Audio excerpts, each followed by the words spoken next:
Hey scientists, all right, for this week, what I would like you to do is I want you to take your causes of climate change summative assessment in Discovery Education. So remember, if you get 9 or more correct on this, then you will get a 4 for this unit in Discovery Education. So I want you all to give it a try. Even if you are not interested in getting a 4, it's really good practice to take these types of assessments. So when you log into Discovery Education, click on the assessment, and you're going to come to this screen, and you're going to hit Take Assessment.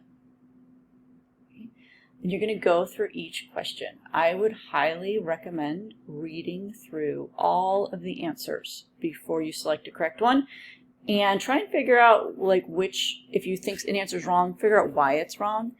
And if you know there are 8 answers, that'll help you kind of solidify your choice. So it says, Maria says the catastrophes can cause short-term climate change. What evidence supports her claim? So you're just going to look at these and figure out which evidence supports her claim. Anyway, you're going to go through all of the questions. There's 12 of them. And when you're done, you're going to hit Submit.